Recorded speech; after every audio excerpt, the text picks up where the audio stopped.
નમસ્કાર મિત્રો, આજે એક એવા વ્યક્તિત્વની હું વાત કરવા જઈ રહ્યો છું. સમગ્ર વિશ્વના ઇતિહાસના પન્ના ઉપર જ્યારે આપણે નજર કરીએ છીએ ત્યારે વિશ્વમાં અનેક સમાજ સુધારકો થયા છે, ધાર્મિક સુધારકો થયા છે. પોતપોતાના ક્ષેત્રમાં એમણે બહુ અનન્ય કામ કર્યું છે. આજે એક એવા વિશ્વ ઇતિહાસ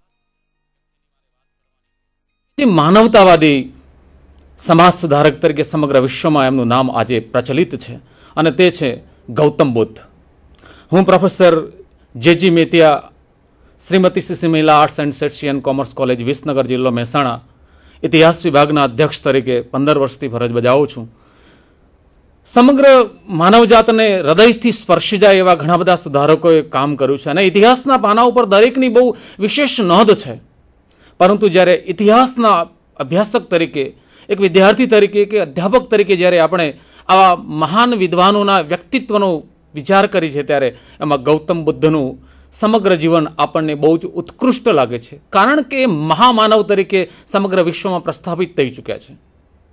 હમણાં થયેલા એક સર્વે મુજબ વિશ્વની 5 મહાન વિભૂતિઓ કોણ કોણ થઈ ગઈ છે કે જેમણે સમગ્ર વિશ્વને એક નવો રાહ ચીંધ્યો છે.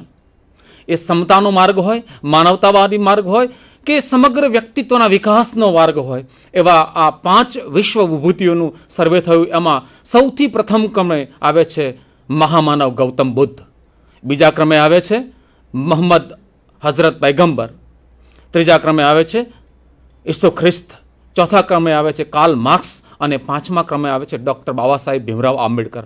આ વિશ્વની 5 મહાન વિભૂતિઓ, જેમાં 2 વિભૂતિ ભારત ભૂમિમાં જન્મ લે છે, જે આપણા માટે સર્વ માટે ગૌરવપ્રદ છે. અને આ વિભૂતિઓને સમગ્ર વિશ્વમાં 5 નંબરમાં જે વિભાજિત કરવામાં આવ્યું છે, એમાં 2 વિભૂતિઓ ભારતની છે, જેમણે સમગ્ર વિશ્વને એક નવો રાહ ચીંધ્યો છે, નવા આયામો આપ્યા છે, નવા સિદ્ધાંતો આપ્યા છે. અને સિદ્ધાંતો આપ્યા છે એટલું જ નહીં, પણ એ સિદ્ધાંતો પોતાના જીવનમાં ઉતારી અને સમગ્ર માનવ જાત માટે એમણે ખૂબ ઉત્કૃષ્ટ પ્રકારની કામગીરી કરી અને પોતાની જાતને સમર્પિત કરી દીધી છે. ત્યાગ, બલિદાન અને સમર્પણની ઉચ્ચતમ ભૂમિકા એમણે અદા કરી છે. એવા મહામાનવ ગૌતમ બુદ્ધ વિશે આજે હું આપની સમક્ષ કેટલીક વાતો મૂકીશ. સમગ્ર ભારત વર્ષમાં અનેક ધર્મ ધુરંધરો થયા છે. ઇતિહાસના અધ્યાપક તરીકે બહુ ઊંડાણપૂર્વક વિચાર કરતા કેટલાય એવા ધર્મ ધુરંધરો થયા છે અને કેટલાક પપુદદુઓ પણ થયા છે, યાની કે પરમ પૂજ્ય ધર્મ ધુરંધર. અને હિન્દુસ્તાનની ધરતી પર એવા કેટલાય સાધુ સંતો અને પાખંડીઓ પણ થયા છે કે પોતાના ધર્મ કે સંપ્રદાયને ચલાવવા માટે એ આ દેશમાં ઘણું બધું ખરાબ કૃત્યો કર્યા છે અને કરી રહ્યા છે. પણ આ ગૌતમ બુદ્ધ એક એવો મહામાનવ હતો કે જેણે સમગ્ર વિશ્વને એક નવા ધમ્મની ભેટ આપી છે, નવા સિદ્ધાંતોની ભેટ આપી છે, નવા આચરણોની ભેટ આપી છે, નવા આદર્શોની ભેટ આપી છે. અને એટલા માટે જ એ મહામાનવ કહેવાયા છે. ગૌતમ બુદ્ધે કહ્યું હતું કે મારા મૃત્યુ પછી હું ઈશ્વરનો અવતાર હતો, ઈશ્વર છું, ભગવાન છું એવું કોઈ માનશો નહીં કે મારી પૂજા અર્ચના પણ કરશો નહીં, પરંતુ મારા બતાવેલા માર્ગ પર ચાલવાની કોશિશ કરજો તો આપનું જીવન ધન્ય થશે. અને એ વાત આજે પણ એટલી જ 21મી સદીમાં સત્ય સાબિત થઈ છે.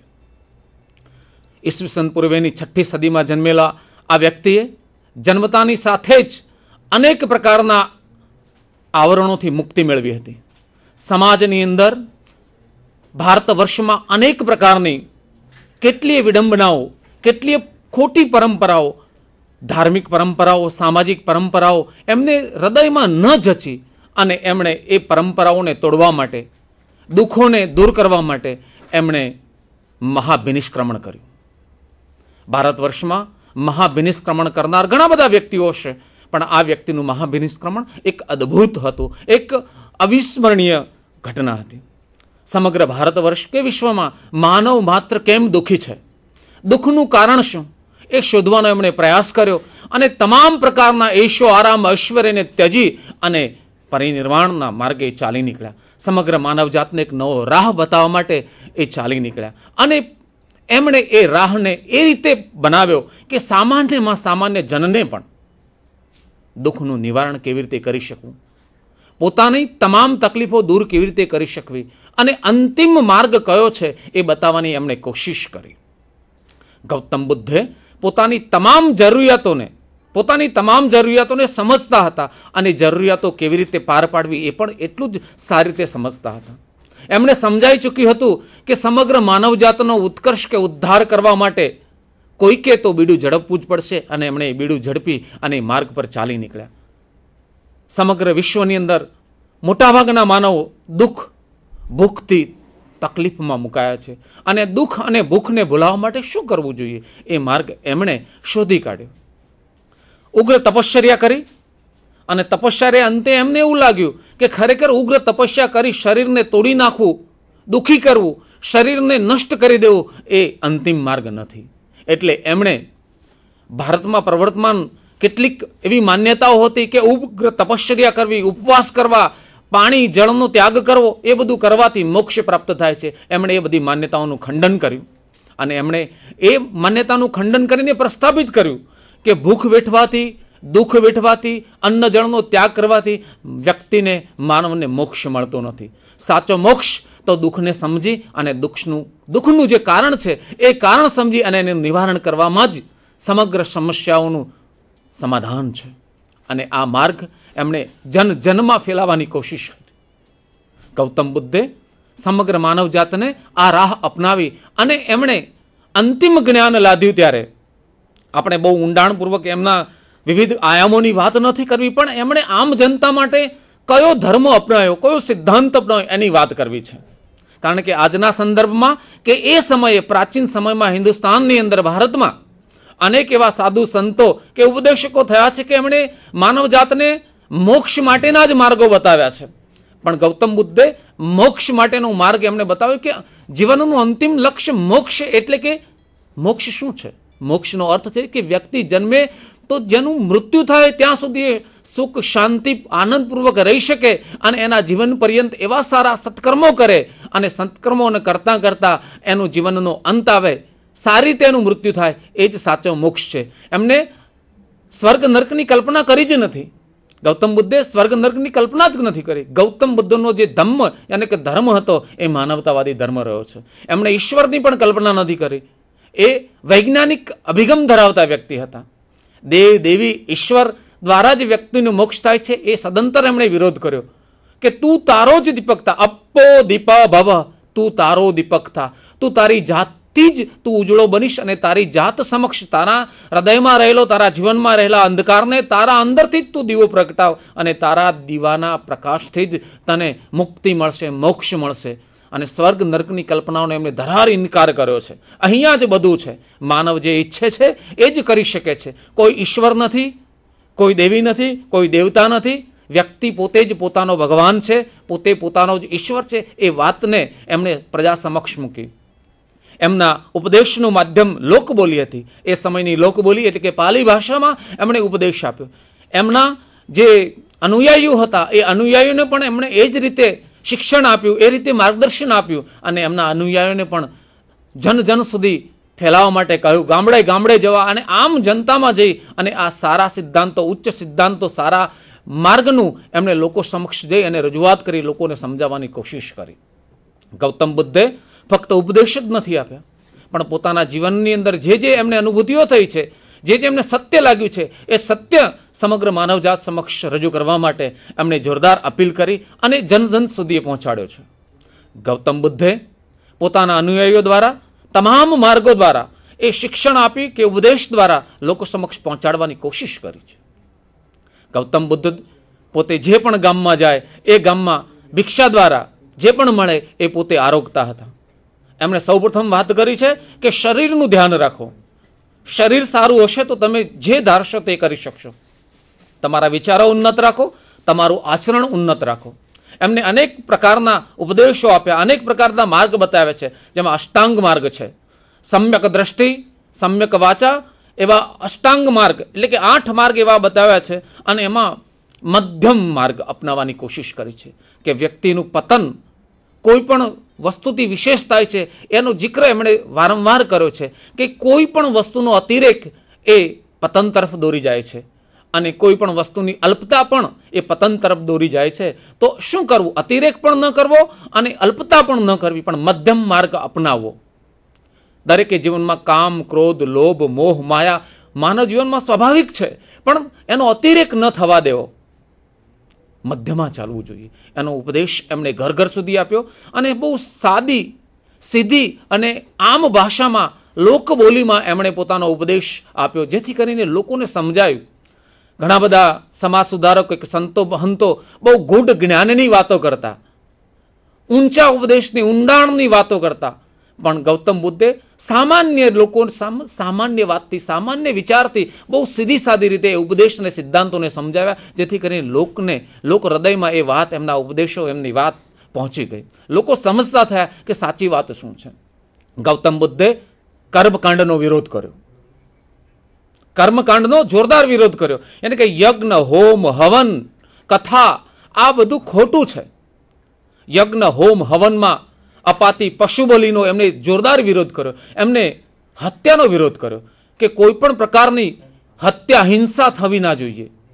અને હજારો વર્ષોથી ચાલી આવતી આ પ્રથાનો એમને જોરદાર વિરોધ કરી અને માનવોને સમજાવ્યું કે બલિ આપવાથી તમને ક્યારેય મોક્ષ મળતો નથી, તમારા કોઈ સત્કર્મો સ્વીકારાતા નથી. કોઈની હત્યા કરી અને તમારો ઉત્કર્ષ જો તમે કરવા માંગતા હોય એ માનવતાના વિરુદ્ધમાં છે. કોઈને મારી અને તમે મુક્તિ મેળવવા માંગો તો ક્યારેય તમને મુક્તિ નહીં મળે. પણ આ હોમ, હવન, યજ્ઞો દ્વારા તમને આ કરનારા લોકો, કર્મકાંડીઓ લોકો તમને ગેર રસ્તે દોરે છે અને એ એમની આજીવિકા ચલાવે છે, એમની ખીચડી પકવે છે. તમને ભેટ, દાન દ્વારા જે તમને યજ્ઞ કરાવે છે કે હોમ, હવન, કથા, કીર્તન કરાવે છે અને એમના જે કરાવનાર લોકો છે એ લોકો તમને ઊંધે રસ્તે ચડાવી, તમને સ્વર્ગ નર્કનો રાહ દેખાડી અને ખોટી રીતે તમને ખોટી બાબતોમાં ભરાવીને મોક્ષ પ્રાપ્તિ માટે તમને એ બતાવે છે કે આટલું કરશો તો તમને મોક્ષ મળશે, આટલું હવન કરશો, કથા કરશો, આટલું તમે એની અંદર કંઈ પણ વસ્તુનો બલિદાન આપશો તો તમને મોક્ષ મળશે, તમારું સત્કર્ય થશે, તમારો લાભ થશે. આ બધી બાબતો એ ખરેખર ગેરમાર્ગે રસ્તે દોરનારી છે. એમણે જોરદાર વિરોધ કર્યો. હોમ, હવન, યજ્ઞ, યદાદિ અને પશુ હિંસાનો સદંતર વિરોધ કરીને લોકોને સમજાવ્યું કે કોઈની હિંસા કરવાથી ક્યારેય કોઈનું ભલું થતું નથી, કોઈને મારવાથી, કોઈને હવનમાં હોમી દેવાથી ક્યારેય કોઈને સ્વર્ગ પ્રાપ્તિ થતી નથી. સાચા સ્વર્ગની પ્રાપ્તિ, સાચો રાહ કે લાભ થવા માટે તમે સત્કાર્યો કરો, દુખિયાને મદદરૂપ થાઓ, ગરીબોને સહાય આપો, ભૂખ્યાને અન્ન આપો અને સત્કર્મો કરો, સારા રાહ પર ચાલો, તો તમે સ્વયં તમારો મોક્ષ તમે પોતે જ કરી શકશો. કોઈ બ્રાહ્મણ તમારો મોક્ષ નહીં કરે. એટલે એમણે ગૌતમ બુદ્ધે બ્રાહ્મણવાદનો જોરદાર વિરોધ કર્યો. બ્રાહ્મણવાદનો વિરોધ એટલે કે બ્રાહ્મણોનો વિરોધ નહીં, પણ ખોટી રીતે લોકોને લલચાવીને, ખોટા રીતે લોકોને દુઃખ આપીને કે ખોટા રસ્તે લોકોને દબાવીને એમને ગુમરાહ કરી અને શોષણ કરવાની નીતિ અને પોતાનું આધિપત્ય જમાવવાની નીતિને બ્રાહ્મણવાદ કહેવાયો છે. એટલે એમણે બ્રાહ્મણવાદનો વિરોધ કર્યો, હોમ, હવન, યજ્ઞ, યગાદિનો વિરોધ કર્યો અને ચાલી આવતી વર્ષોની પરંપરાઓને એમણે પડકારી અને માનવ જાતને એક નવા ઉપદેશ અને નવા રસ્તાઓ બતાવ્યા કે હજારો વર્ષોથી આવતી વસ્તુને તમે છોડો, એ તમને ખરાબ તરફ લઈ જાય છે, તમને ગેરમાર્ગે દોરે છે અને તમારા વિકાસમાં અવરોધક બને છે. એટલે ગૌતમ બુદ્ધે પહેલે સૌપ્રથમ વાર માનવતાવાદી ધર્મનો ઉપદેશ આપ્યો અને ખોટા આડંબરોમાં, ખોટા ધર્મકંડમાં ફસાયા વિના સાદા ધર્મની એમણે હિમાયત કરી. બીજી વાત ગૌતમ બુદ્ધે કરી કે તમે તમારી જાતને આગળ લાવો અને એ રીતે કોઈના પણ ખોટા ઉપદેશમાં આવ્યા વગર, કોઈને ખોટી વાતોમાં આવ્યા વગર તમારો ઉત્કર્ષ માટે તમે જ પડદાયી બનો. હજારો વર્ષથી ભારતમાં સ્ત્રીઓને કોઈ પણ પ્રકારના અધિકારો આપવામાં નહોતા આવ્યા. સ્ત્રીઓને ધાર્મિકતામાં ભાગ લેવાની પણ મનાઈ હતી. એટલે ગૌતમ બુદ્ધે સ્ત્રીઓના ઉત્કર્ષ કરવા માટે બહુ ઉત્તમ કામ કર્યું છે. એમણે સ્ત્રીઓને, મહિલાઓને પોતાના સંઘોમાં સામેલ કરી અને ભારતમાં મહિલાઓના વિકાસ માટેના દ્વાર એમણે ખોલી દીધા. વ્યક્તિ સ્વાતંત્ર્યની ભાવનાનો એમણે ત્યાંથી શરૂઆત કરી કે પુરુષ મૂલક જે સમાજ હતો, ભારતમાં પુરુષ પ્રધાન જે સમાજ હતો, એ સમાજના માં છવાયેલી કેટલીક ગંભીર બેડીઓ જે હતી, જેમાં સ્ત્રીઓનો કોઈ અવકાશ નહોતો, એ બેડીઓને એમણે ખોલી નાખી, તોડી નાખી અને એમણે બૌદ્ધ સંઘોમાં મહિલાઓને આવકાર આપી, મહિલાઓને સામેલ કરી. ગૌતમ બુદ્ધે તો એટલે સુધી કે સમાજે જે મહિલાઓને સમાજથી તરછોડી દીધી હતી, સમાજે લાત મારીને એવી મહિલાઓને ફેંકી દીધી હતી, એવી ગણિકા મહિલાઓને, આમ્રપાલી જેવી મહિલાઓને પણ પોતાના સંઘમાં પોતાના જૂથમાં સામેલ કરી અને સમાજમાં એક ઉત્કૃષ્ટ ઉદાહરણ પેલું કે જે સ્ત્રીઓને કોઈ એમની આંગળી પકડનારું નહોતું, જે સ્ત્રીઓએ એમને વેશ્યા કે નર્તકી કે ગણિકાઓ કહી અને સમાજથી અડધૂત કરી દીધી હતી, એવી મહિલાઓને પણ એમણે સમાજમાં ઉચ્ચ સ્થાન આપીને પોતાના સંઘમાં સામેલ કરી. અને આ રીતે ગૌતમ બુદ્ધે સમાજ ઉત્કર્ષમાં મહિલાઓનું અદ્ભુત પ્રદાન છે, મહિલાઓનો અડધો હિસ્સો છે, એ એમને સાબિત કર્યું આપ્યું. મહિલાઓ સમાજનું અવિભાજ્ય અંગ છે, જે હજારો વર્ષોથી મહિલાઓને કચડાતી, દબાતી, શોષિત, પીડિત અવસ્થામાં આ ભારત દેશમાં રાખવામાં આવતી હતી. ગૌતમ બુદ્ધે મહિલાઓના વિકાસમાં અનન્ય પ્રદાન કરી અને મહિલાઓને પુરુષના જેટલું જ સમાન સ્થાન આપ્યું. આમ ગૌતમ બુદ્ધ સાચા અર્થમાં સમાનતાવાદી, માનવતાવાદી છે, ચોક્કસપણે અહીંયા સાબિત થઈ શકે છે. બીજી વાત, ગૌતમ બુદ્ધે અસ્પૃશ્યતા નિવારણનું અદ્ભુત કામ કર્યું છે. આ દેશમાં કેટલાય વર્ષોથી વર્ણ વ્યવસ્થા પ્રચલિત હતી. વર્ણ વ્યવસ્થામાં બ્રાહ્મણ, ક્ષત્રિય, વૈશ્ય અને શૂદ્ર. બ્રાહ્મણોનું કામ ભણવું, ભણાવવું, અધ્યયન, અધ્યાપન અને ધાર્મિક જે ગ્રંથો છે એ ગ્રંથોનું લોકોનો સાર સંભળાવો અને ધાર્મિક વિધિ વિધાનો કરવા અને એ રીતે પોતાની આજીવિકા ઉત્પન્ન કરવી. ક્ષત્રિયોનું કામ હતું સમાજનું રક્ષણ કરવું, હથિયાર ધારણ કરવા. વૈશ્યનું કામ હતું વેપાર વાણિજ્ય કરવું. અને જ્યારે શૂદ્રોનું કામ હતું સમગ્ર ઉપલા ત્રણેય વર્ણોની સેવા કરવી. અત્યારના આધુનિક સમયમાં જોઈએ તો આ ચાર વર્ણો આજે ક્યાંય ચાલે એવા નથી. એ સમયે જે હતું તે યોગ્ય હતું જ નહીં એવું ગૌતમ બુદ્ધે પ્રસ્થાપિત કર્યું. એમણે કહ્યું કે આ વર્ણ વ્યવસ્થા તદ્દન ખોટી છે. જે વ્યક્તિને એની ઈચ્છા પ્રમાણે, એની શક્તિ પ્રમાણે, એની બુદ્ધિ પ્રમાણે એને કામ કરવાનો અધિકાર મળવો જોઈએ. જે ઉચ્ચ કર્મ કરે છે એ જ ઉચ્ચ છે. એટલે એમને જ્ઞાતિના બંધનોને જોરદાર લપડાક મારીને જ્ઞાતિના બંધનોને, વર્ણના બંધનો તોડી નાખવાની કોશિશ કરી અને એમાં સફળ થયા. એમને અનેક પ્રકારના શોષિત, પીડિત અને પછાત વર્ગના સમુદાયોને પોતાની તરફ આકર્ષ્યા, એમને ઉપદેશ આપ્યો અને પોતાના ધમ્મમાં સામેલ કર્યા. એ વખતે જોરદાર ગૌતમ બુદ્ધનો વિરોધ થયો કે વર્ણ વ્યવસ્થા તોડનાર વ્યક્તિ આ પર નથી, ખરાબ છે, ગેરમાર્ગે લોકોને દોરે છે. હજારો વર્ષોથી ચાલી આવતી વર્ણ વ્યવસ્થા ધાર્મિક છે, શાસ્ત્રોક્ત છે અને શાસ્ત્રની સામે આ વ્યક્તિએ જડબેસલાક રીતે બહુ મોટી મુવમેન્ટ કરી છે, બહુ અભિયાન ચલાવ્યું છે. આ વ્યક્તિ ખોટી છે એવા એ સમયે એમની ઉપર કાદવ કીચડ ઉછળ્યા. એમને મારવાની પણ કોશિશો થઈ. પણ ગૌતમ બુદ્ધ તો મહાજ્ઞાની હતા, બોધિસત્વ હતા. એમણે દરેક વ્યક્તિને સમજણપૂર્વક પોતાની વાત કહી. એમણે બધાને સમજાવ્યું કે જન્મે વ્યક્તિ સ્વતંત્ર છે, સમાન છે, તો મૃત્યુ સુધી એ સમાન હોવો જોઈએ, સ્વતંત્ર હોવો જોઈએ. જ્ઞાતિના બંધનો, જાતિના બંધનો તો માનવોએ ઉત્પન્ન કર્યા છે. કોઈ શાસ્ત્રોમાં એવું લખ્યું નથી. વર્ણ વ્યવસ્થા એ શાસ્ત્રોક્ત નથી, એમણે પ્રતિપાદિત કર્યું. યાને કે માનવતા જ, માનવ મૂલ્યો જ સર્વશ્રેષ્ઠ છે. કોઈ ઊંચું નથી, કોઈ નીચું નથી. દરેક વ્યક્તિ પોતાના ગુણોથી, પોતાની ઈચ્છાઓથી, પોતાના કર્મોથી, પોતાના વિચારોથી અને આચરણથી જ મહાન બની શકે છે.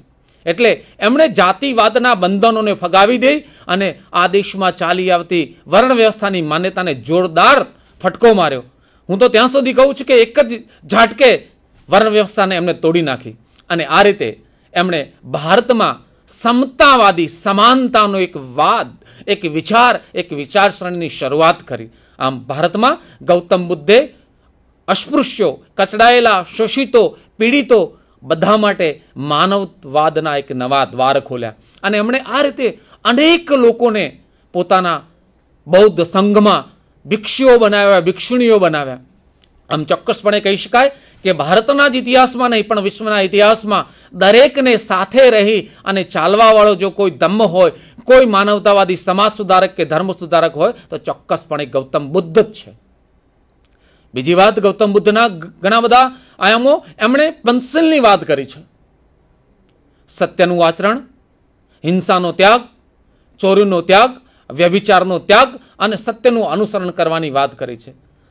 આઝાદ ભારતની અંદર આપણે જોઈએ તો આઝાદ ભારત વર્ષની સરકારોએ પણ ગૌતમ બુદ્ધને, ગૌતમ બુદ્ધના વિચારોને અને ગૌતમ બુદ્ધના ધમ્મચક્રને સમ્રાટ અશોકે, પ્રાચીન ભારતનો મહાન મૌર્ય સમ્રાટ અશોકે પણ બૌદ્ધ ધર્મને અંગીકાર કરી અને આ ધમ્મચક્ર પ્રવર્તમાનને સ્વીકારી અને પોતાના શાસનમાં સ્વીકાર્યું હતું. આઝાદ ભારતની સરકારે પણ આ ધમ્મચક્રને પોતાના અશોકના સારનાથના સ્તંભ ઉપરથી લેવામાં આવેલી સિંહોની મુખાકૃતિને આજે પણ ભારત સરકારે પોતાના રાષ્ટ્રીય ચિહ્ન તરીકે સામેલ કર્યું છે.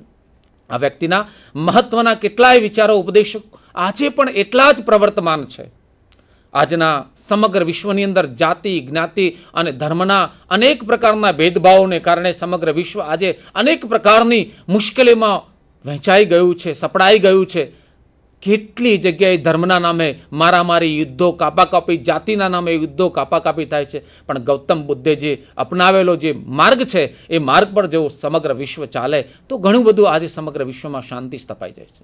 ગૌતમ બુદ્ધે અનેક પ્રકારના બીજા રસ્તાઓ લોકોને આપ્યા હતા, સમજાવ્યા હતા, ઉપદેશ આપ્યો હતો. એમણે કહ્યું હતું કે તમે ઉત્કૃષ્ટ પ્રકારનું આચરણ કરો, તમે સમ્યક દ્રષ્ટિ અપનાવો, સમ્યક જ્ઞાન તમે અપનાવો તો એ દ્વારા જ તમારો ઉત્કર્ષ થઈ શકશે.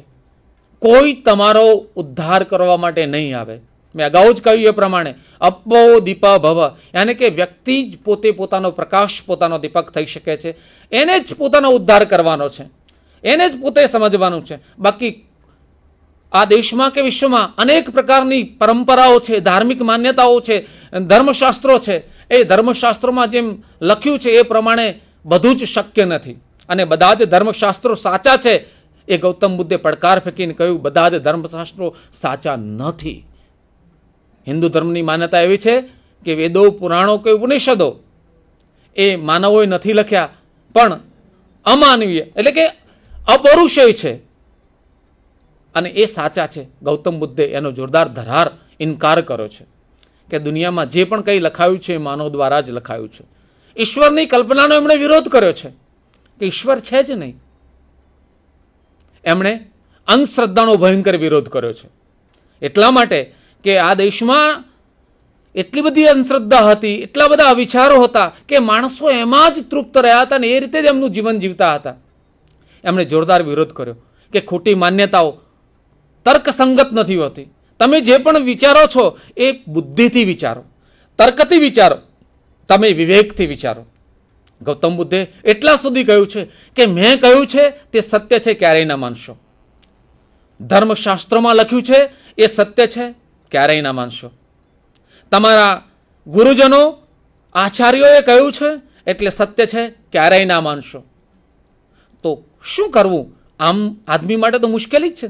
ત્યારે ગૌતમ બુદ્ધે એનો પણ માર્ગ બતાવ્યો છે કે તમે તમારી બુદ્ધિ, તમારો તર્ક અને તમારા વિવેકની એરણ પર એને બરાબર ચકાસો અને આ ચકાસ્યા પછી તમને અંતિમ સત્ય લાગે એને જ સ્વીકારજો. એ જ અંતિમ સત્ય છે. એટલે ગૌતમ બુદ્ધે વૈજ્ઞાનિક અભિગમની શરૂઆત કરી કહેવાય. ચોક્કસપણે કહી શકાય કે એમણે આ અંધશ્રદ્ધાને, અબુદ્ધિને, ખોટા આડંબરોને એમણે પડકાર ફેંક્યો ને ફેંકી દીધા કે કોઈ પણ વસ્તુ દુનિયામાં થાય છે એ એક નિયમ પ્રમાણે થાય છે, ચોક્કસ નિયમ પ્રમાણે થાય છે. આમ પ્રજા તો એવું માને છે કે આ બધું જ થાય છે એ ઈશ્વર કરે છે, ઈશ્વર દ્વારા જ થાય છે. આમ પ્રજા એવું માને છે કે દુનિયામાં પાંદડું પણ હલે છે એ ઈશ્વરની ઈચ્છાથી જ હલે છે. ઈશ્વરની ઈચ્છા ના હોય તો પાંદડું પણ ન હલે. ગૌતમ બુદ્ધે એ માન્યતાને એકદમ તિલાંજલિ આપી દીધી કે દુનિયામાં કંઈ પણ થાય છે એ પ્રકૃતિના નિયમ પ્રમાણે થાય છે. દુનિયામાં ઈશ્વર જેવું કોઈ તત્વ જ નથી. પ્રકૃતિનો નિયમ છે. ભૂકંપ થાય છે તો પ્રકૃતિના નિયમ પ્રમાણે જ થાય છે. આમાં જો ખરેખર ભૂકંપ થતો હોય તો સમગ્ર વિશ્વમાં એક સાથે થવો જોઈએ, એક જ વિસ્તારમાં કેમ થાય છે? પણ આમ આદમી એવું માને છે, આમ માણસ એવું માને છે કે અમારા પાપો વધી ગયા, કે પૃથ્વી પર પાપ વધી ગયા છે, કે આ વિસ્તારના પાપ વધી ગયા છે એટલે પ્રલય આવ્યો, પૂર આવ્યું, તોફાન આવ્યું. અત્યારે આધુનિક સમયમાં કહીએ છીએ કે સુનામી આવ્યું, કે આ થાય છે, તે થાય છે. પણ એ સમયે ઈસુસન પૂર્વેની 6ઠી સદીમાં ગૌતમ બુદ્ધે આ વાત કહી છે કે દુનિયામાં કંઈ પણ થાય છે એ પ્રકૃતિના નિયમ પ્રમાણે થાય છે. જો તમે સારા કામ કરો તો તમને એનું સારું ફળ મળે છે. જો તમે ચોરી કરશો તો તમને એનો દંડ મળશે, જેલમાં જવું પડશે, સજા થશે, કેદ ભોગવવી પડશે. વ્યભિચાર કરશો તો એની સજા માટે તમારે તૈયાર રહેવું પડશે. એટલે આમ પ્રજાને એમણે બહુ જ સરસ ઉપદેશથી, સીધા ઉપદેશથી, ત્યાંની લોકબોલીમાં, લોકભાષામાં વાત કરી છે કે તમારું આચરણ જો શુદ્ધ હશે, તમારી જીવવાની રીતિ સારી હશે તો તમે ચોક્કસ સુખી થશો. તમારે બીજા કોઈની, બ્રાહ્મણોની જરૂર નથી, કોઈ ઈશ્વરની જરૂર નથી, કોઈ ધમ્મની જરૂર નથી. તમારે તમારા આચરણ માટે તમારે જે નીતિ નિયમો નક્કી કરવાના છે. અને ગૌતમ બુદ્ધે એ વાત બધાને સમજાવી.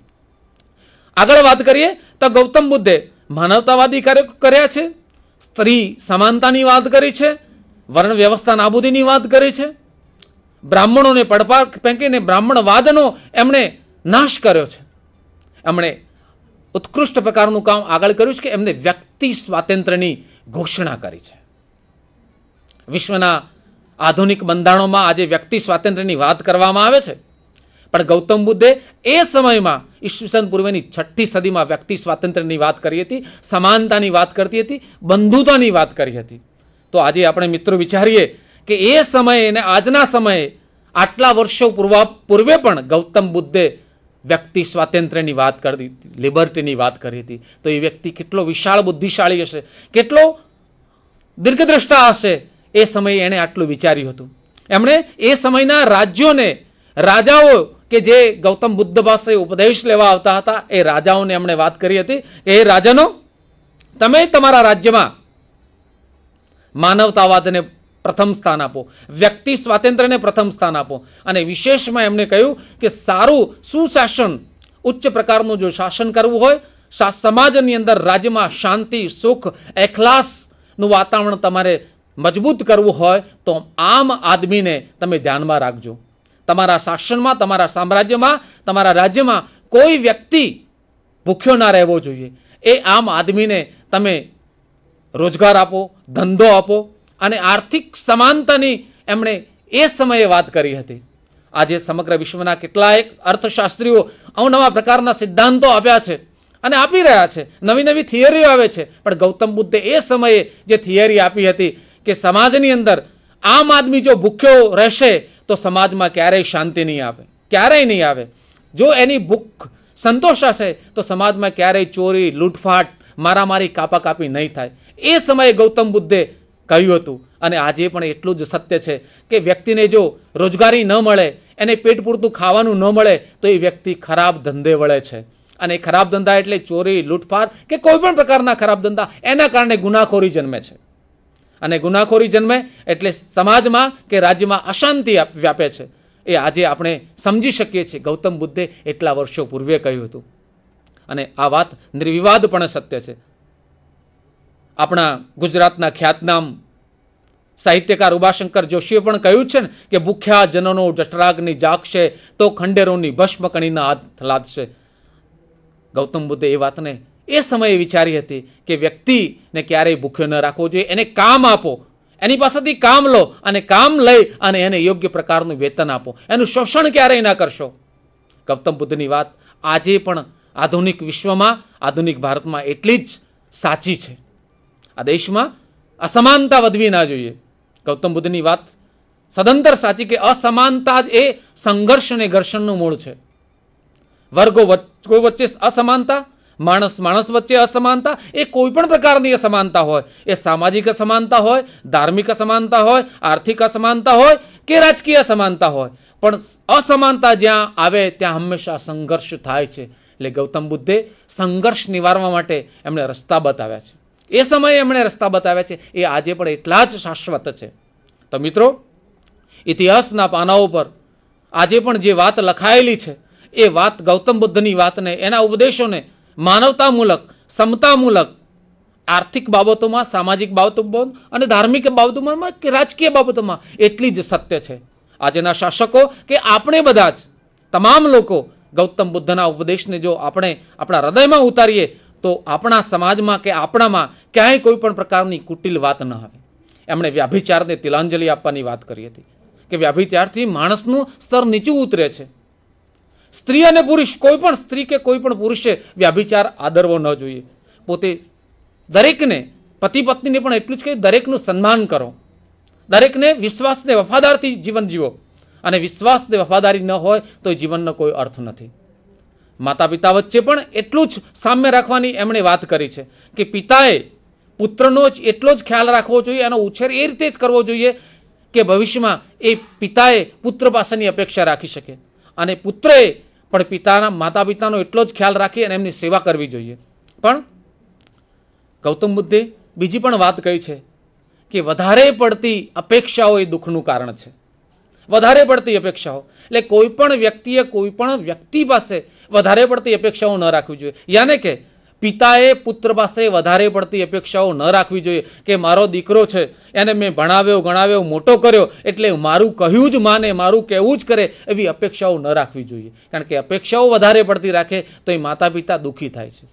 એટલે એમણે માતા પિતા કે દીકરા દીકરીના સંદર્ભની અંદર વાત નથી કરી, કે આમ સમાજ સમગ્ર વિશ્વને માનવ જાત માટે એમણે વાત કરી છે કે કોઈ પણ વ્યક્તિએ કોઈ પણ વ્યક્તિ પાસે વધારે પડતી અપેક્ષાઓ ના રાખવી જોઈએ. દાખલા તરીકે કોઈ પણ વ્યક્તિએ સરકાર પાસે વધારે પડતી અપેક્ષાઓ રાખે તો એ દુઃખી થાય.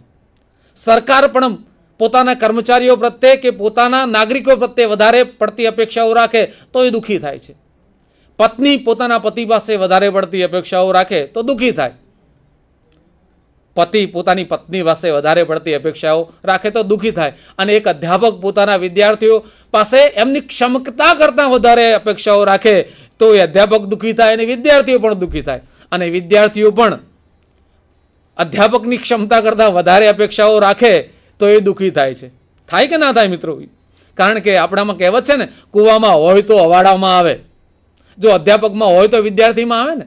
એટલે કે વધારે પડતી અપેક્ષા કોઈ પણ વ્યક્તિએ, હું એટલા માટે ગૌતમ બુદ્ધે જે વાત કરી છે હું યોગ્ય માધ્યમથી આપના સમક્ષ બાયસેકના માધ્યમથી વાત કરી રહ્યો છું મિત્રો, કે આપ પણ વધારે પડતી અપેક્ષા ન રાખતા. કારણ કે ગૌતમ બુદ્ધની વાત છે કે વધારે પડતી અપેક્ષાઓ દુઃખનું કારણ છે. મિત્રો અપેક્ષાઓ રાખવી પણ યોગ્ય પ્રકારની અપેક્ષાઓ, ક્ષમતા પૂરતી અપેક્ષાઓ. વધારે પડતી અપેક્ષાઓ ક્યારેય ન રાખશો, કારણ કે એ દુઃખનું કારણ બને છે. ગૌતમ બુદ્ધે વાત કરી છે કે દુઃખ એ વધારે છે, દુઃખનું કારણ છે. કારણ કે દુઃખ આવે છે એ કારણો દ્વારા જ આવે છે, કારણ વગર ક્યારેય દુઃખ નથી આવતું. તો દુઃખ છે, દુઃખનું કારણ છે, અને કારણ છે તો દુઃખનું નિવારણ પણ છે. આપ બધા સમજો છો કે કોઈ પણ દુર્ઘટના થાય છે તો દુર્ઘટના થવા પછી ચોક્કસ કારણો હોય છે. તમે ઇતિહાસના વિદ્યાર્થી છો તો તમે ભણ્યા છો અને ભણી રહ્યા છો અને ભવિષ્યમાં ભણો છો, અને તમે સમજી શકો છો કે યુદ્ધ થવા માટે સીધે સીધું યુદ્ધ થાય છે? ના, યુદ્ધ થવાના અનેક કારણો હોય છે. એટલે જ યુદ્ધો થાય છે, સંઘર્ષો થાય છે, તકલીફો થાય છે, વેદનાઓ થાય છે. અને યુદ્ધના કારણો હોય છે. યુદ્ધ રોકી શકાય છે, એનું નિવારણ પણ છે. જેમ દુઃખ છે, દુઃખ થવાના કારણો છે, તો એનું નિવારણ પણ છે. એટલે મહામાનવ ગૌતમ બુદ્ધે કહ્યું છે કે દુઃખ છે, દુઃખના કારણો છે, તો દુઃખનું નિવારણ છે. દુઃખ શા માટે થયું એના કારણો તમે શોધી કાઢો, અને એ કારણો શોધી અને એનું નિવારણ કરવાનું કામ પણ તમારું જ છે. તમારા હાથમાં જ બધું છે. ગૌતમ બુદ્ધે બહુ સુંદર રીતે કહ્યું છે કે કોઈ તમારા દુઃખોને દૂર નહીં કરી શકે. તમે જો બીજા ઉપર આધાર રાખશો તો દુઃખી થઈ જશો. તમારું પતન થશે, અધઃપતન થશે. તમે સમજી અને દુઃખ થવાના કારણો તમારે જાતે જ શોધવાના છે. કોઈ એવો પપુધોધુ નથી, કોઈ એવો સંત નથી, કોઈ એવો મહાત્મા નથી, કોઈ એવો ડોક્ટર કે વૈદ્ય નથી કે તમારા દુઃખને તાત્કાલિક નિવારી શકે. સાથીઓ, તમારે તમારા દુઃખોને સમજવાનું છે, અને એ સમજણ તમારી જાતમાં પેદા કરવાની છે. તમારા દિલમાં, તમારી બુદ્ધિમાં, તમારા તર્કથી તમારે એ સમજણ પેદા કરી અને દુઃખોનું નિવારણ સ્વયં કરવાનું છે. જો તમે સ્વયં તમારા દુઃખોનું સમાધાન કરતા શીખી જશો, નિવારણ કરતા શીખી જશો, તો સ્વયં તમે બુદ્ધ બની જશો. તો ક્યારેય કોઈની તમારે જરૂર નહીં પડે. કારણ એ છે કે માણસ જ પોતાનો જન્મદાતા છે. જન્મદાતા એટલે જન્મ તો માતા પિતા આપે છે, પણ એક સાચા માણસને જન્મ આપવો વ્યક્તિના હાથની વાત છે. એટલે ગૌતમ બુદ્ધનો ઉપદેશ આજે પણ એટલો જ શાશ્વત છે કે તમે જ તમારા ઉદ્ધારક બની શકશો. બીજી વાત એમણે વૈજ્ઞાનિક અભિગમની કરી છે. આજે 21મી સદીની અંદર આપણે જોઈએ છીએ, તમે પણ ઘણી જગ્યાએ જોતા હશો કે ઘણા બધા વૈજ્ઞાનિકો, ડોક્ટરો, એન્જિનિયરો, પ્રોફેસરો, રાજકારણીઓ કે ઘણું બધું અભ્યાસ કરેલા, ઊંચી ડિગ્રીઓ લીધેલા વ્યક્તિઓ પણ અંધશ્રદ્ધામાં ખૂબ માને છે. આજે પણ ઘણા એવા બધા ડોક્ટરો છે કે પોતાની હોસ્પિટલના બારણાની અંદર લીંબુ અને મરચા લટકાવે છે. આજે ઘણા બધા એવા કોમ્પ્યુટર સોફ્ટવેર એન્જિનિયરો છે કે કોમ્પ્યુટર ઉપર તિલકો કરે છે. જાણે છે કે ખરેખર આ ખોટી વસ્તુ છે, પણ સમજી શકતા નથી, કારણ કે એમનામાં અંધશ્રદ્ધા પ્રચુર છે. એ લોકો આટલું બધું ઉચ્ચ ડિગ્રીઓ હાંસલ કરી છે, શિક્ષણ મેળવ્યું છે, છતાં પણ અંધશ્રદ્ધા નથી.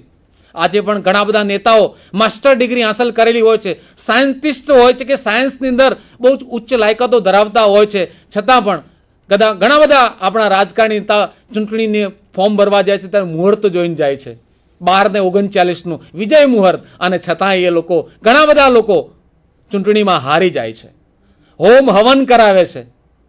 આજની આપણી વાત કરીએ છીએ, ભારતની અંદર આજે પણ આવા વ્યક્તિઓ, આવા જૂથો છે, સમુદાયો છે, લાખોને કરોડોની સંખ્યામાં છે. મિત્રો, આજે જો આવી પરિસ્થિતિ હોય, આટલું શિક્ષણ હોય, આપણે મંગળ પર જવાની વાતો થઈ ગઈ છે, ઉપગ્રહો છોડ્યા છે, પણ આજે માનવું, આપણે સમગ્ર માનવજાત, મોટાભાગના લોકો પૂર્વગ્રહો છોડી શકતા નથી. ગૌતમ બુદ્ધે ઈસવીસન પૂર્વેની 6ઠી સદીમાં માનવતાવાદી અભિગમ અપનાવવાની વાત કરી હતી. એમણે એ સમયે લોકોને કહ્યું છે કે આ વાત તદ્દન ખોટી છે, નસીબ જેવી કોઈ વસ્તુ જ નથી, અને છતાંય લોકો નસીબમાં માનતા હતા. એમણે વાત તદ્દન નકારી કાઢી છે કે તમે જ તમારા ભાગ્ય વિધાતા છો. ગ્રહો કોઈને નડતા નથી, ગ્રહો તો પોતાની ગતિમાં જ ફર્યા કરે છે. સૂર્ય કોઈને નડે છે ખરો? ચંદ્ર કોઈને નડે? ક્યારેય કોઈને નડતા નથી. એ પોતે પોતાની ગતિ કર્યા કરે છે, પ્રકૃતિના નિયમ મુજબ એ પોતાનું કામ કરે છે, ક્યારેય કોઈ વ્યક્તિને નડતા નથી. પણ એ સમયે જો આટલી બધી માન્યતાઓ, આજના સમયમાં આપણે વિચારીએ કે એન્જિનિયરો, ડોક્ટરો, પ્રોફેસરો, શિક્ષકો, નેતાઓ અને કહેવાતા બુદ્ધિજીવીઓ આજે પણ આ માન્યતાઓમાં એટલા બધા પ્રગાઢ રીતે એ લોકો ફસાઈ ગયા છે, નીકળી શકતા નથી. તો એ સમયે ઈસવીસન પૂર્વેની 6ઠી સદીનો સમાજ કે જ્યાં શિક્ષણ જ નહોતું, આવું કહેનાર કોઈ સારા વ્યક્તિઓ જ નહોતા, ઉપદેશકો જ નહોતા, ધર્મની ચુંગાલમાં લોકો ફસાઈ ગયા હતા, પરંપરાવાદમાં લોકો એટલા બધા દબાઈ ગયા હતા, શોષાઈ ગયા હતા, અને એ સમયના ધર્મ ધુરંધરો કે બ્રાહ્મણો કે શાસ્ત્રો વિધિ કરનારા લોકો માનવોને સાચો રાહ નહોતા બતાવતા. એ વખતનો સામાન્ય માનવ આમ આદમી બિચારો કેવી પરિસ્થિતિમાં જીવતો હશે. એ સમયે ગૌતમ બુદ્ધે લોકોને વૈજ્ઞાનિક અભિગમ અપનાવવાની વાત કરી હતી. મિત્રો, કેટલી મોટી ક્રાંતિ કરી કહેવાય, કેટલી મોટી ક્રાંતિ. આજે કોઈ જાહેરમાં કોઈ વ્યક્તિ અંધશ્રદ્ધાને પડકાર ફેંકે, પપ્પુ દદુને પડકાર ફેંકે, ભુવા ઓલિયાને પડકાર ફેંકે છે, છતાં લોકો એની વાત માનવા આજે પણ તૈયાર નથી. તો ગૌતમ બુદ્ધે ઈસવીસન પૂર્વેની 6ઠી સદીની અંદર આવું ક્રાંતિકારી વૈજ્ઞાનિક અભિગમ અપનાવ્યો હશે ત્યારે કેટલો વિરોધ થયો હશે, તમે વિચાર કરો. છતાં પણ લોક વિરોધની પરવા કર્યા વગર, મૃત્યુની પરવા કર્યા વગર, પોતાના ઉપર હુમલા થશે, મારી નાખવામાં આવશે એની પરવા કર્યા વગર એ મહામાનવે એ સમયે ક્રાંતિકારી વિચારકો પોતાના સમક્ષ, માનવજાત સમક્ષ ક્રાંતિકારી વિચારોને રજૂ કરી ઉપદેશ આપ્યો. આમ સમાજ સુધી, ગામડે ગામડે, શેરીએ શેરીએ, ગલીએ ગલીએ, મોહલ્લે મોહલ્લે ફરી અને આ વૈજ્ઞાનિક અભિગમની વાત કરી, કોઈ પણ પ્રકારના ડર સંકોચ વગર, અને આમ આદમીને પોતાની ભાષામાં, પોતાની બોલીમાં સમજાવી અને વિજ્ઞાન તરફ લઈ જવા માટે એમણે પ્રેરણારૂપી પ્રવચનો આપ્યા, વાત સમજાવી. મિત્રો, વિદ્યાર્થી મિત્રો, એટલા માટે હું ભારપૂર્વક આપને કહી રહ્યો છું કે આજે આપણે જે યુગમાં જીવી રહ્યા છીએ એ વિજ્ઞાન અને ટેકનોલોજીનો યુગ છે, કમ્પ્યુટરનો યુગ છે, આધુનિકતાનો યુગ છે. ગૌતમ બુદ્ધના વિચારોને આપણે આપણા મસ્તિષ્કમાં, આપણા હૃદયમાં ઉતારવા જેવા છે. જો આપણે અંધશ્રદ્ધાથી મુક્ત નહીં થઈએ, આપણે વૈજ્ઞાનિક અભિગમ નહીં અપનાવીએ તો આપણી મુક્તિ નહીં બને.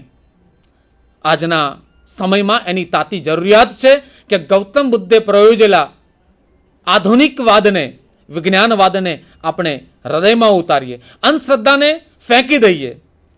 અને તમે એટલું પણ સમજો છો કે કોઈ પણ જગ્યાએ કોઈ પણ કાર્ય કરવું હોય તો મંત્રોથી કે મંત્રેલી વસ્તુથી સિદ્ધ થતું નથી, ક્યારેય ન થાય. તમે અગાઉના તમને એવા ઘણા બધા અનુભવો થયા હશે કે ખરેખર હોમ હવન કરવાથી કોઈ વસ્તુ સિદ્ધ થતી નથી. અગાઉ 2007ની અંદર, અત્યારે 2011ની અંદર વર્લ્ડ કપ ચાલી રહ્યો છે ક્રિકેટનો, ત્યારે હું આપને યાદ દેવડાવું કે અગાઉના વર્લ્ડ કપમાં 2007ના વર્લ્ડ કપની અંદર ભારત વર્લ્ડ કપ જીતે એ માટે સમગ્ર ભારત વર્ષમાં અનેક પંડિતોએ, અનેક બ્રાહ્મણોએ કે ધર્મ ધુરંધરોએ, અનેક લોકોએ કેટલાય બધા યજ્ઞો કર્યા હતા, કેટલીય માનતાઓ માની હતી, બાધા આખડીઓ રાખી હતી. કેટલાય ક્રિકેટરો માદળિયા પહેરતા હતા, દોરા પહેરતા હતા, અને છતાંય ભારત વર્લ્ડ કપ જીતી શક્યું નહોતું. ખરેખર તમે એ વાતને સત્ય સ્વીકારશો કે આટલું બધું જો કરવામાં આવ્યું તો ભારત તો વર્લ્ડ કપ જીતી જ જવું જોઈએ ને, અને છતાં પણ નહોતું જીતી શક્યું. તો એ વાતને આપણે ચોક્કસપણે આપણે માનવી પડે કે યજ્ઞ કરવાથી, હોમ કરવાથી, બાધા રાખવાથી, કથાઓ કરવાથી કોઈ કાર્ય સિદ્ધ થતું નથી. એના માટે સખત મહેનત કરવી પડે, પરિશ્રમ કરવો પડે, મચી પડવું પડે, ઝઝૂમવું પડે. ગૌતમ બુદ્ધે એ સમયે કહ્યું હતું. તો વિદ્યાર્થી મિત્રો, ગૌતમ બુદ્ધના ઉપદેશને હું આ બાયસેકના માધ્યમથી આપના દ્વારા કહેવા માંગુ છું કે આપ સર્વે પણ વૈજ્ઞાનિક અભિગમ અપનાવો, અંધશ્રદ્ધાને ફેંકી દો અને તમે જ તમારા ભાગ્ય વિધાતા બનો.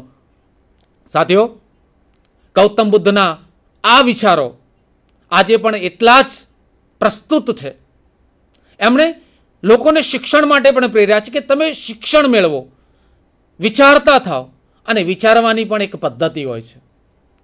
કોઈના વિચારને આપણે વળગી રહેવું, અંધતાપૂર્વક આંધળી દોડ કરવી, આંધળું અનુકરણ કરવું, એમણે જોરદાર મનાઈ કરી છે કે કોઈનું આંધળું અનુકરણ ક્યારેય કરશો નહીં. પણ તમને યોગ્ય લાગે એ રીતે જ વર્તવાની કોશિશ કરજો. તમારી પરિસ્થિતિને તમે સમજવાની કોશિશ કરો અને પરિસ્થિતિને સમજી અને એ પછી તમે એ પ્રમાણે વર્તવાની કોશિશ કરો. ગૌતમ બુદ્ધે જીવનમાં સાદાઈનો ઉપદેશ આપ્યો છે, સંયમનો ઉપદેશ આપ્યો, સંસ્કારિતાનો ઉપદેશ આપ્યો છે. સાદાઈ હંમેશા રહેવી જોઈએ, માણસે સાદાઈથી જીવન જીવવું જોઈએ. પણ પોતે સાદાઈનું ઉપદેશ આપી અને પછી ઉત્કૃષ્ટ પ્રકારનું જીવન જીવવું એ એક અદ્ભુત માણસનું પરાક્રમ છે, અદ્ભુત માણસનું કામ છે.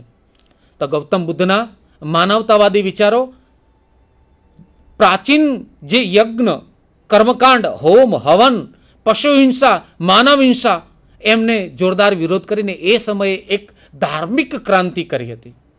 સાથે સાથે સ્ત્રીઓના ઉત્કર્ષ માટે આજે સમગ્ર વિશ્વની અંદર મહિલા અધિકાર, હમણાં 8મી માર્ચે વિશ્વ મહિલા દિવસ ગયો, આપ જાણો જ છો. સમગ્ર વિશ્વમાં મહિલાઓને અધિકાર મેળવવા માટે, મહિલાઓને અધિકાર આપવા માટેની હિમાયત કરવામાં આવે છે. પણ ભારતના આ મહામાનવે ઈસવીસન પૂર્વેની 6મી સદીમાં મહિલાઓને અધિકાર માટેનું એક અભિયાન, એક ઝુંબેશ, એક મિશન શરૂ કર્યું હતું. ખરેખર એ સમગ્ર વિશ્વને એક નવો રાહ ચીંધ્યો હતો. એટલે મિત્રો, સમગ્ર ભારત સમગ્ર વિશ્વ માટે એક નવો દોરી સંચાર કર્યું હતું ગૌતમ બુદ્ધના માધ્યમથી. એટલે કે એમણે ધાર્મિક સુધારાની શરૂઆત કરી, સામાજિક સુધારાની શરૂઆત કરી, જાતિ, જ્ઞાતિ, ધર્મના ભેદભાવોને નાબૂદ કરવાની વાત કરી. માનવ માત્ર સમાન છે, માનવ માત્ર સમાન છે, સમાજમાં ધર્મ કોઈ ઊંચું નથી. એમણે બ્રાહ્મણોના આધિપત્યને પડકાર ફેંકી, બહુ જોરદાર પડકાર ફેંક્યો અને નેસ્ત નાબૂદ કરી દીધું કે કોઈનો રાહ બતાવેલ ધર્મમાં કહ્યું છે કે યજ્ઞ કરવાથી, કે હોમ હવન કરવાથી, કે મંત્ર જાપ કરવાથી ક્યારેય કોઈનો ઉત્કર્ષ થતો નથી, કોઈને મોક્ષ મળતો નથી. કારણ કે સ્વર્ગ કે નર્ક જેવું કોઈ તત્વ જ નથી, બધું જ અહીંયા છે. તમે સારા કામો કરો, ઉત્કૃષ્ટ પ્રકારનું જીવન જીવો તો સ્વર્ગ અહીંયા જ છે. એટલે ગૌતમ બુદ્ધે ધાર્મિક સાફસૂફી કરી. એ સમયની આડંબર જે હતા ધર્મોમાં, શાસ્ત્રોમાં જે ખોટી બાબતો હતી એનો જોરદાર વિરોધ કરી અને આમ સમાજ સુધી એમણે વાત પહોંચાડી કે આ બધી બાબતો ખોટી છે. કોઈ વ્યક્તિ તમને સ્વર્ગના દ્વાર બતાવી શકે જ નહીં, કારણ સ્વર્ગ જ નથી, અહીંયા જ બધું છે. એટલે એ સમયની પ્રવર્તમાન ધાર્મિક માન્યતાઓને પડકાર ફેંકી, તોડી ફાડી અને માણસોને આ ધાર્મિક કહેવાતી પરંપરાઓ અને ચુંગાલમાંથી એમણે મુક્ત કરાવી અને ભારતમાં એક નવા મહામાનવે માનવ ધર્મની શરૂઆત કરી. બીજી વાત આ થઈ. ત્રીજી વાત જે છે એ સમાનતાની વાત કરી, વ્યક્તિ સ્વાતંત્ર્યની વાત કરી કે વ્યક્તિ જન્મથી સ્વતંત્ર હોવો જોઈએ, એને દરેક પ્રકારના અધિકારો આપવા જોઈએ. એટલે ગૌતમ બુદ્ધ પાસે જ્યારે મેં અગાઉ કહ્યું એ સમયે રાજા, મહારાજો, સામંતો, જમીનદારો, જાગીરદારો આવતા ત્યારે એમણે ગૌતમ બુદ્ધે આ જ ઉપદેશ આપતા કે તમે કોઈનું શોષણ કરશો નહીં, દરેકને હક આપો, દરેકને કામ આપો અને સમાનતાપૂર્વક કામ આપો. જે કામ કરે છે એ પ્રમાણે એને યોગ્ય પ્રકારનું વેતન આપવું જોઈએ. સમાજમાં કોઈ ભૂખ્યું ના રહેવું જોઈએ અને કોઈનું શોષણ તમે કરવાનું બંધ કરો. અને આ રીતે વ્યક્તિ સ્વાતંત્ર્ય,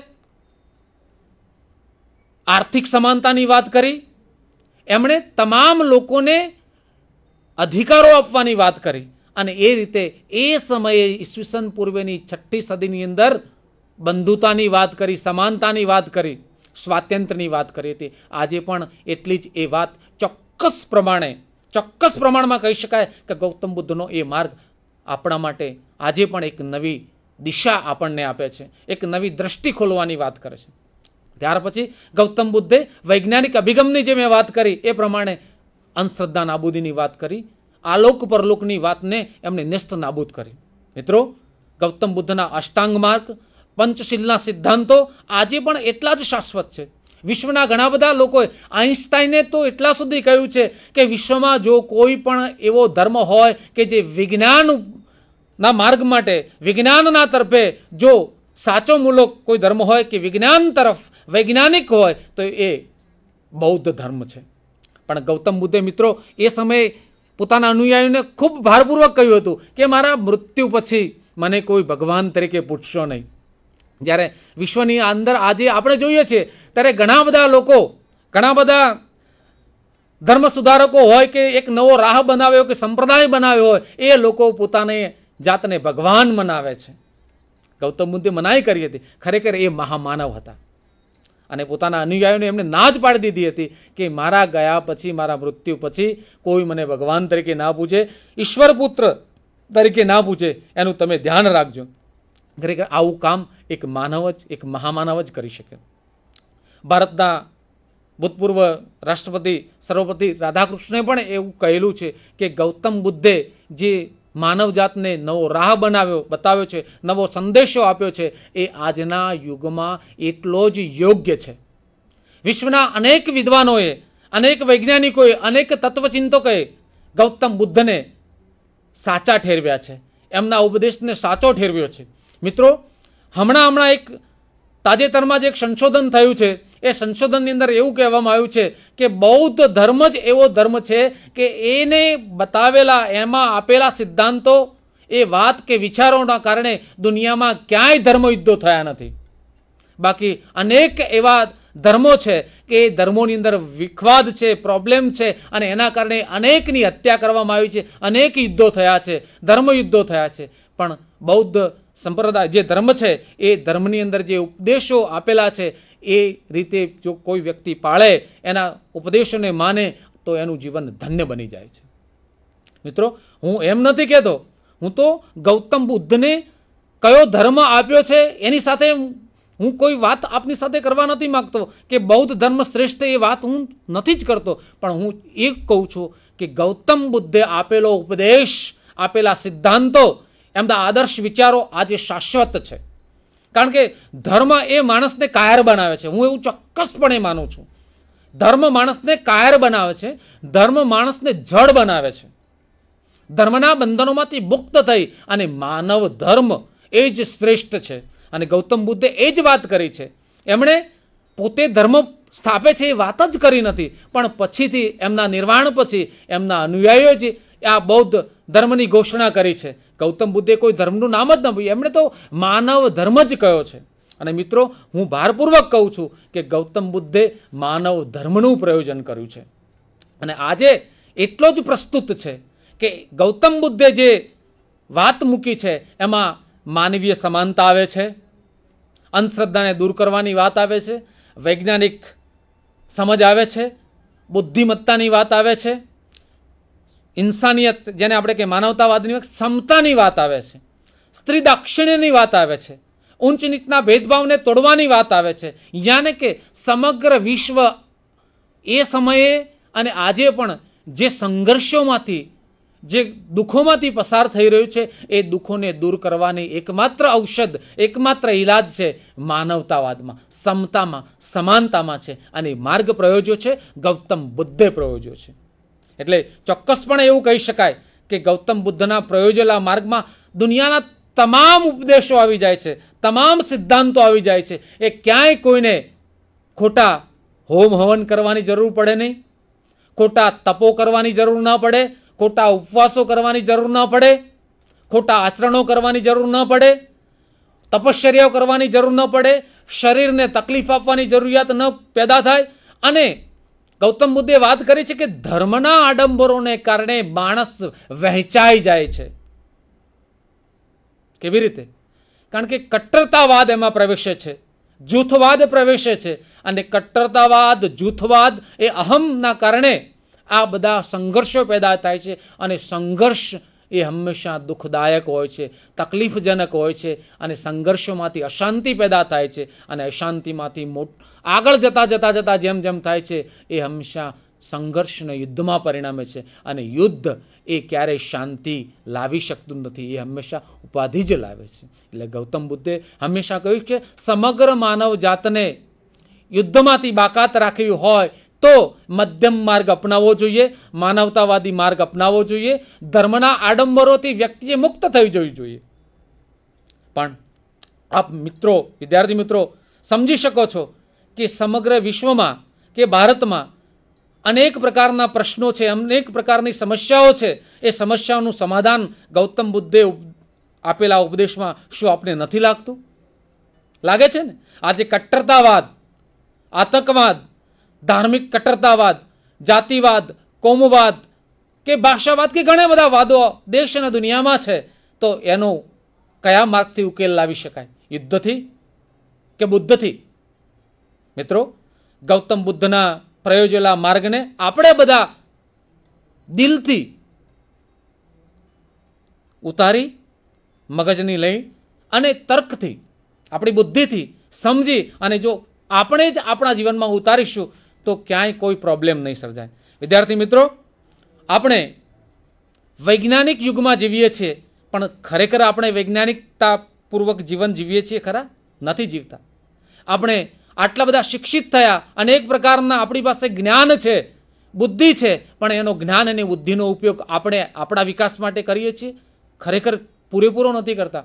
તો મિત્રો, વિદ્યાર્થી મિત્રો, ગૌતમ બુદ્ધના માધ્યમથી, એમના ઉપદેશ દ્વારા હું આજે આપને એટલું જ કહીશ કે ગૌતમ બુદ્ધે આપેલા માનવતાવાદી માર્ગ, એમના વિચારો અભિગમ કેળવીએ, અંધશ્રદ્ધા આપણા જીવનમાંથી નાબૂદ કરીએ, જાતિ, જ્ઞાતિ, ધર્મના ભેદભાવ આપણે નાબૂદ કરીએ, માનવ માત્રને સરખા ગણીએ, હિંસાથી અલિપ્ત રહીએ, આપણી જાતને વ્યભિચારથી અલગ કરીએ, અને સમગ્ર માનવ જાતને સુખ શાંતિ આપવા માટે એની શરૂઆત આપણી જાતથી જ કરીએ કે હું ક્યારેય કોઈ જાતિ, જ્ઞાતિ, ધર્મના ભેદભાવમાં નહીં માની, માનવ માત્ર સરખા છે એ ગૌતમ બુદ્ધના ઉપદેશને હું વળગી રહીશ તો દુનિયામાં ક્યાંય કોઈ યુદ્ધ નહીં થાય. મિત્રો, આજે દેશને યુદ્ધની નહીં પણ બુદ્ધની જરૂર છે. તો મિત્રો, ગૌતમ બુદ્ધ એ સાચા વૈજ્ઞાનિક અભિગમવાળા સમાજ સુધારક હતા, માનવતાવાદી વ્યક્તિ હતા. એમણે સમગ્ર વિશ્વને એક નવો રાહ બતાવ્યો હતો. એ માનવતાનો રાહ હતો, એ સમાનતાના ચાહક હતા, પોષક હતા, સ્ત્રી દાક્ષિણ્યની ભાવના એમનામાં હતી. એટલે એમણે, હું તો ચોક્કસપણે કહી શકીશ કે દુનિયામાં કોઈ પણ વ્યક્તિએ જો એવો રાહ બતાવ્યો હોય કે કોઈ પણ પ્રકારના વ્યક્તિત્વને આગળ લગાડવા માટે, કોઈને પોતાના વિકાસ કરવા માટે કોઈની જરૂર નથી, પોતે જ પોતાનો માર્ગદ્રષ્ટા છે, અને એ વાત કહેનાર ગૌતમ બુદ્ધ હતા. અને ગૌતમ બુદ્ધના જીવનને આપણે અપનાવીએ, એમના ઉપદેશને આપણે અપનાવીએ. કોઈ પણ ધર્મ અપનાવવો એ વ્યક્તિગત બાબત છે, પણ સાચો માર્ગ, સાચો ઉપદેશ અપનાવો એ વ્યક્તિગત વાત છે. મિત્રો, તમે બધા કોલેજમાં અભ્યાસ કરતા યુવાન મિત્રો છો, આપના જીવનમાં આ રાહ અપનાવો અને માનવતાવાદી જીવન જીવો. દરેકના જીવનમાં આપ સર્વે પોતાના ઉપદેશ ગૌતમ બુદ્ધને અપનાવી અને તમારું જીવન ઉત્કૃષ્ટ બનાવો. એ જ શુભેચ્છાઓ, એ જ આપ સર્વેને શુભેચ્છાઓ. આપનો ખૂબ ખૂબ આભાર, ધન્યવાદ. જય હિન્દ, સત્યમેવ જયતે.